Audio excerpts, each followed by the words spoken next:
আজকের ভিডিওর হিরোকে জানো? না, কোনো সুপারস্টার না, এই যে বেগুন বাবাজি, যাকে অনেকে অবহেলা করে, কিন্তু আজকে সে দেখাবে আসল ট্যালেন্ট।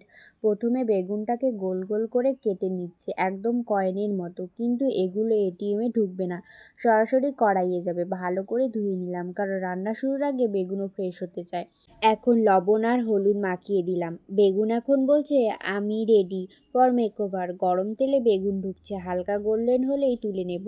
বেশি ভাজলে কিন্তু এরা গলে গিয়ে নিখোঁজ হয়ে যাবে। এবার বানাবো এই রেসিপির আসল বস, ধনিয়া সুপার পেস্ট। ধনেপাতা, কাঁচা লঙ্কা, রসুন আর টমেটো। এরা এখন মিটিং করে ঠিক করবে আজ বেগুনকে কিভাবে স্টার বানানো যায়।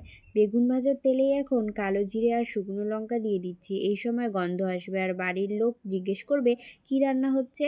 এই যে ধনিয়া পেস্ট ঢুকলো, এখন কড়াইতে ফুল অন ফ্লেভার শো শুরু। স্বাদ মতো নুন, হলুদ আর একটু জিরের গুঁড়ো দিয়ে মশলাটা ভালো করে কষিয়ে নিচ্ছি। এবার বেগুনদের আবার কড়াইতে রিটার্ন করলাম। একটু জল দিয়ে ঢেকে দিচ্ছি, যাতে মশলা আর বেগুনের পাকাপাকি বন্ধুত্ব হয়ে যায়। ধনিয়া বেগুন রেডি। ভাত, রুটি, পরোটা সব কিছুর সাথে জমে যাবে। আমি ভাত নিয়ে বসে পড়েছি। ভিডিওটা ভালো লাগলে লাইক করো আর ফলো করতে ভুলো না।